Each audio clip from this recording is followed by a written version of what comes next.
And finally, I have the distinct privilege and honor to introduce a past president of the National Association of Criminal Defense Lawyers and the current president of the Foundation for Criminal Justice, my friend, your friend, New York lawyer, Gerald Lefcourt. Thank you, my man.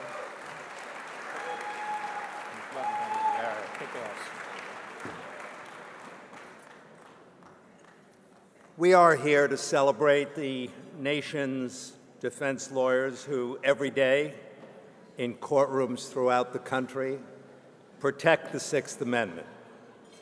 We're here to celebrate the champions of liberty and the struggle that we engage in every day. Your support is critical to that fight. Your support of this foundation, the Foundation for Criminal Justice, has enabled this fledgling organization to turn into a powerful engine for reform. The foundation of 501c3 means it's tax exempt. Your donations are tax deductible. We are now eligible for grant money, and we get grant money, Ford Foundation, even the Department of Justice, and many other foundations.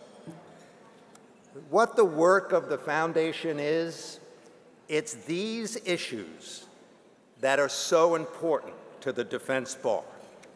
Brady and discovery reform, confronting racial disparity in the criminal justice system, grand jury reform, efforts to push back against asset seizure prior to trial, where a presumably innocent person will be without assets.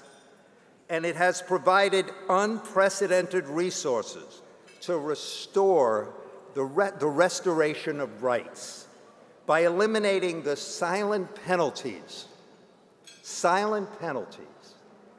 that someone will suffer from a minor conviction, which will be life-altering, a disability that many cannot ever recover from. And this foundation persists in many other efforts, including the continuing labor to prevent that travesty of justice in Guantanamo. But tonight,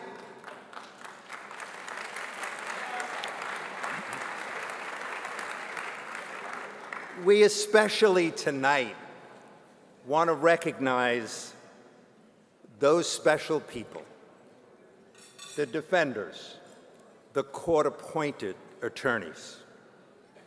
This month marks the 50th anniversary of the federal legislation that established the federal indigent defense system called the Criminal Justice Act. That system, a hybrid model with defenders and court-appointed lawyers, has long served as a model for the country. But that's only the federal system. The state and local systems are often a sham. To this day, there is great injustice for the lack of help for indigent defense.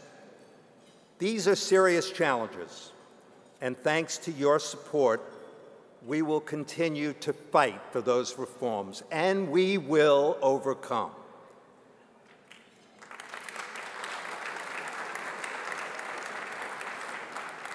I get here because I was a defender in New York, a public defender, who started with caseloads in a system that was frightening. I was not trained, I didn't know what I was doing, and thrown into courts handling the most serious felonies. It was frightening. And so the lawyers and my colleagues at the time formed the first lawyers' union in the country to prevent that disgusting system from continuing. For that, I got fired. And so, for me, federal defenders, state defenders, court-appointed lawyers are the heart of what we do. and it's so important that they be recognized.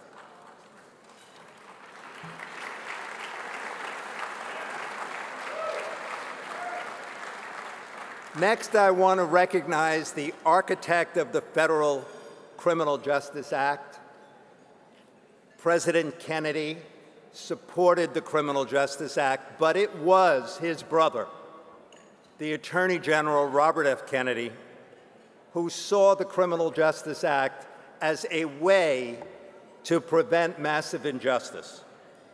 Tonight, we are pleased to have Bobby Kennedy's daughter, Kerry Kennedy, speak to us on the legacy and the commitment of the Criminal Justice Act. Kerry, who is an outstanding human being, who has been active in human rights for 30 years. She is the chair of Amnesty International USA Leadership Council. She serves on the board of Human Rights First, and Kerry is the president of the Robert F. Kennedy Foundation for Justice and Human Rights. She has led 50 delegations around the globe fighting for human rights, a great legacy of her father. But she has another reason for being here tonight, sort of a unique experience that makes her particularly qualified. Kerry was recently charged in New York with driving under the influence of the drug Ambien. An outrageous case, because it was obvious she had accidentally taken an Ambien instead of her thyroid medication when she woke up one morning to go to the gym in gym clothes and grabbed the wrong bottle. They wouldn't dismiss the case, and she was determined to seek complete exoneration. And she did. But her immediate reaction to the jury verdict of acquittal was not to rail against her prosecutors, as I did, but it was to say to talk about the importance of having a robust defense and how few Americans could really accomplish that on their own. Kerry immediately accepted our invitation to speak here on the 50th anniversary of her father's legacy, the Criminal Justice Act, and she was coming until her brother Bobby announced that he would get married today in Hyannisport. So she sent us a video, but she also did something else. She said, "Can I find somebody else for you? How about the president of Harvard Law School or Georgetown Law School?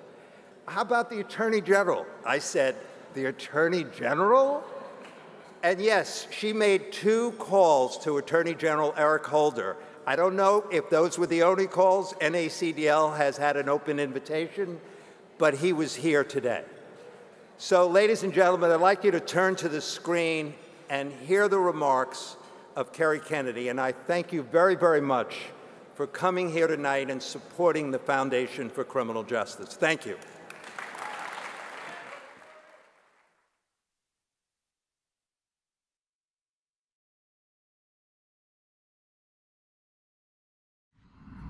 Last February, a jury acquitted me of a crime I did not commit. I was acquitted because I was innocent and also because I could afford great counsel. And that counsel was your very own Gerald Lefcourt, the president of the Foundation for Criminal Justice. I am so extraordinarily grateful to Jerry.